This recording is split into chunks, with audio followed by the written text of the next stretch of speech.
Hi everyone, welcome back to my YouTube channel.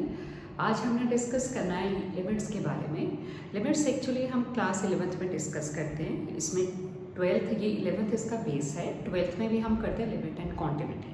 और limit होता क्या है? Limit is the value of x not exactly same, it is just approaching in the neighbourhood. जैसे अगर हम x की value कोई भी लेते हैं, अगर हम ये एक्स एक्सिस पे सपोज एक्स की वैल्यू 1 ले रहे हैं या 2 ले रहे हैं, and it is given that limit x approaches to 1, तो इसका मतलब क्या है कि x की वैल्यू एग्जैक्टली 1 नहीं है, वो उसके नेबरहुड में है।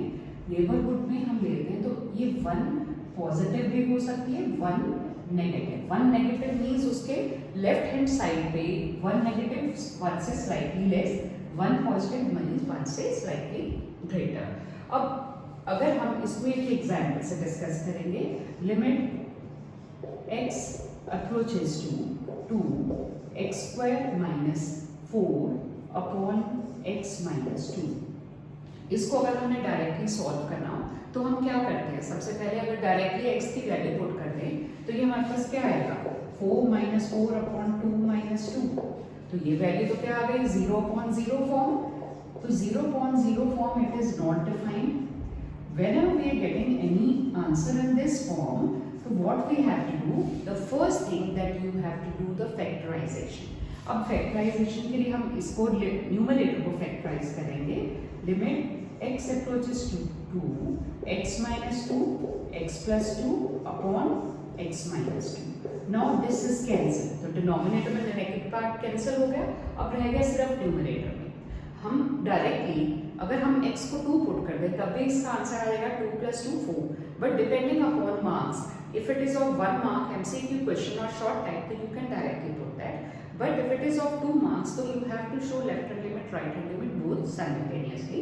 अब लेफ्ट हैंड लिमिट का मतलब क्या हुआ कि that x approaches to 2 negative, it is slightly less than 2 के लेफ्ट साइड पे, neighbourhood of 2 but it is on the left side of 2 negative. अब 2 नेगेटिव का मतलब ये नहीं है कि वो 1 हो गया। Negative means it is just in the neighbourhood, it can be 1.9, 1.8, 1.7। 2 positive का मतलब क्या होगा? 2 से स्लाइटली ग्रेटर, 2.1, 2.2 सो ऑन। अब 2 नेगेटिव है, हम इसमें x + 2 को limit x approaches to 2 negative, इसमें x की वैल्यू 2 नेगेटिव पुट करेंगे। 2 नेगेटिव मीन्स x क्या हो गया? 2 - h, 2 से लेस, और h क्या है इसमें? Very very small value, negligible value. अब ये हम लेफ्ट हैंड लिमिट में पुट करेंगे। अब x को एलिमिनेट कर रहे हैं 2 - h से, तो लिमिट भी किससे एलिमिनेट हो जाएगा? h approaches to 0।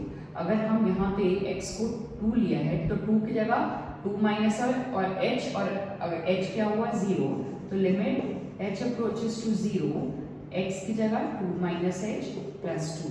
अब नेक्स्ट स्टेप में हम h को क्या ले लेंगे? 0, क्योंकि h बहुत छोटी वैल्यू है तो वो अप्रॉक्सीमेटली इक्वल टू 0 हो जाएगी, तो वैल्यू आ गई आपकी 4। Similarly will start with right hand limit. Limit x approaches to 2 positive, that is again function is x + 2। x को क्या लिया? 2 + h, h approaches to 0, value put कर दो इसमें। Limit h approaches to 0, that is 2 + h + 2। तो अगर हम h को 0 ले लेंगे तो इसकी वैल्यू भी कितनी आ गई? 4। तो अब क्या है हमारे पास? लेफ्ट हैंड लिमिट और राइट हैंड लिमिट इक्वल हो गया, तो मीन्स लिमिट एग्जिस्ट। अब हम थोड़े से फॉर्मूले इनके डिस्कस करेंगे।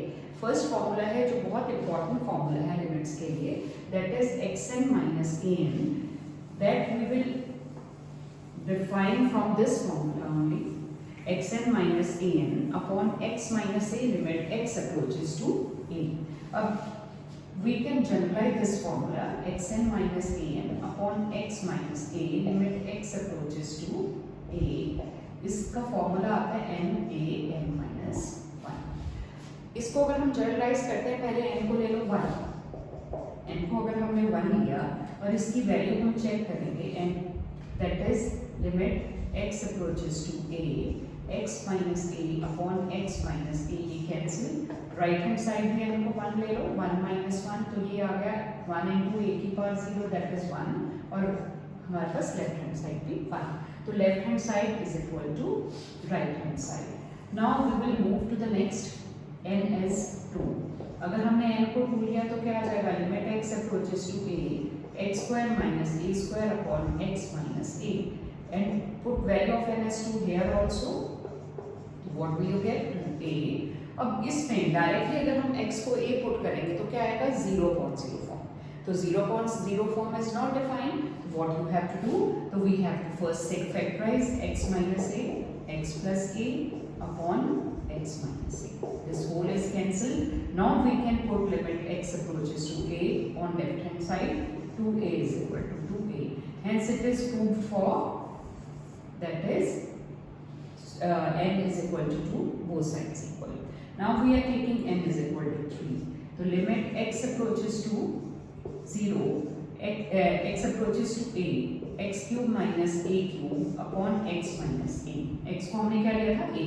now x cube minus a cube, और यहाँ a को n को 3 पुट करोगे, 3a square, factorize this, x minus a, x square plus a square plus ax upon x minus a। you remember this formula, a cube minus b cube, a minus b into a square plus b square plus a, same formula we have applied here। now limit x approaches to a, तो हमारे पास क्या आ जाएगा, a square plus a square plus a square, 3a square is equal to 3a square, again left hand side is equal to right hand side, hence it is 2 for n is equal to 3 also।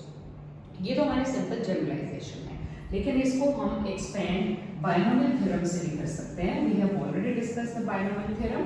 अब binomial theorem में हमने जैसे यहाँ पे x को a approach किया, but it is not exactly a, तो हम x को a प्लस h भी ले सकते हैं, a प्लस h, और what is h, approaches to 0। अब इसमें वैल्यूज पुट कर दो, लिमिट x की जगह हमने क्या लिया, a plus h raise to power n minus an upon a plus h minus a, and what is h, approaches to 0। अब इसमें हमने फॉर्मूला लगाना है बाइनोमियल थ्योरम का, MC0 a raised to power n minus 0 h0, NC1 a raised to power n minus 1 h1, NC2 a raised to power n minus 2 h2, so on, and the last is NCn a raised to power n minus n h raised to power n, and in denominator a and a cancel, will get h at limit h approaches to 0. You know what is NC0 and NCn? Both are equal to 1. We have already discussed NC0 and NC1 both are equal to, NCn both are equal to 1. Now put the values, that is 1 into a raised to power n, h power 0 is 1 plus NC1, NC1 किसके equal होता है, n के, तो ये आ जाएगा n a n minus 1 h plus NC2 a n minus 2 h2, and NCn is 1 a power 0 hn, और हमारे यहाँ पे एक टर्म और थी माइनस an, ये हमारी सिर्फ एक्सपेंडिंग हमने इसको की है, that is a plus h raised to power minus an is also there, तो minus an plus an cancel, और डिनोमिनेटर में हमारे पास क्या है, h, limit h approaches to 0। Now what you can do from this, taking h common from the numerator, h common ले लिया, n a n minus 1 nc2 a n minus 2 h, and the last one n, अगर हमने h common लिया तो यहाँ रह गया n minus 1 upon h, cancel। now putting h as 0, क्योंकि डिनोमिनेटर से h कैंसिल हो गया, अगर हम 0 लेंगे बाकी सारी टर्म्स क्या हो जाएंगी, h को 0 लिया तो ये सारी 0 बन गई, तो हमारे पास सिर्फ क्या रह गई value, n a n minus 1। तो ये हमारे पास क्या प्रूव कर लिया हमने, xn minus an upon x minus a, limit x approaches to a as n a n minus 1। now in this topic we'll discuss about 3 more formulae जिनकी derivation हमारी नहीं है, लेकिन हम उनको फॉर्मूले क्वेश्चंस में यूज करेंगे। Next formula, limit x approaches to 0 sin x upon x is equal to 1। x, अब यहाँ पे x जो एंगल है, जरूरी नहीं है सिंगल x हो, यहाँ पे x का कुछ भी कोएफिशिएंट हो सकता है, तो we can write limit x approaches to ax approaches to 0 sin ax upon ax that is 1। अब a क्या है, कोई भी कांस्टेंट हो सकता है। अगर हमारे पास है यहाँ sin 3x, अगर क्वेश्चन में सपोज आपके पास है sin 3x upon x, हमें इसका x का कोएफिशिएंट 3 बनाना है, तो व्हाट विल यू डू, 3 से मल्टीप्लाई एंड डिवाइड। अगर x 0 को अप्रोच कर रहा है तो 3x भी 0 को अप्रोच करेगा, तो sin 3x upon 3x that is 1 into 3, तो आंसर आपका आएगा 3। Now another formula, first we have done, this is second formula, third formula, limit x approaches to 0, e raised to power x minus 1 upon x is also, this is log e or equal to 1। In this is also same, अगर x यहाँ पे coefficient 1 है, 2 है, 3 है या a कुछ भी है, तो डिनोमिनेटर में सेम आना चाहिए। Limit ax approaches to 0, e raised to power ax minus 1 upon ax that is also equal to 1। अब एक लास्ट फॉर्मूला है जो हमारा लॉग के ऊपर बेस्ड है। Limit x approaches to 0, log of 1 plus x upon x, x approaches to 0, that is again log e or equal to 1। Same case here, log of 1 plus ax है upon ax, limit x approaches to 0, ax approaches to 0, that is also log e or equal to 1। तो next class में हम discuss करेंगे इसके questions. Thank you so much everyone, and please link is given in the description box, subscribe करना ना भूलें। Thank you everyone.